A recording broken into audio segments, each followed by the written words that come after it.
Is getting a taste of the River City. Last week, it was announced that the longtime City of Jacksonville fixture, Brian Hughes, had been selected to become NASA's new chief of staff. News for Jax anchor Ashley Harding has the local reaction and shares the push to bring NASA to the Sunshine State.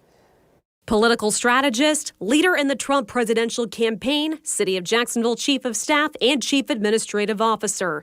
Safe to say Brian Hughes has had quite a few titles over the years. Now he's added one more, chief of staff for NASA. I think it's big for our city.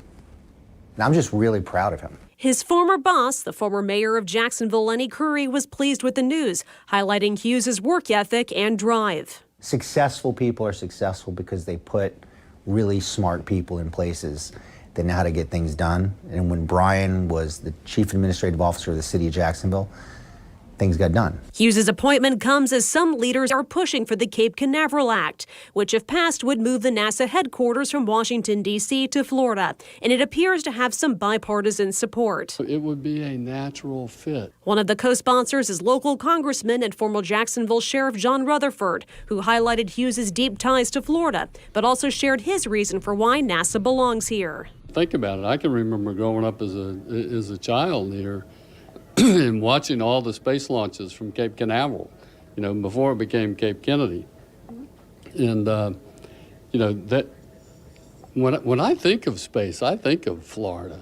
Brian Hughes was a major fixture here at City Hall for many years, and with this new appointment, he's going to be a major fixture at NASA as well. Now, this comes at an interesting time because NASA is now looking for its new leader. Just over the weekend, President Donald Trump announced that he was pulling his nomination of Jared Isaacman. As for who the president will select instead remains to be seen. But Curry says the Brian Hughes for NASA Chief of Staff selection is not only good for the state of Florida, it's a nice feather in a cap for the River City. We've got Brian Hughes, we've got Susie Wiles, the most powerful person and the most powerful woman in the world right now, I would argue.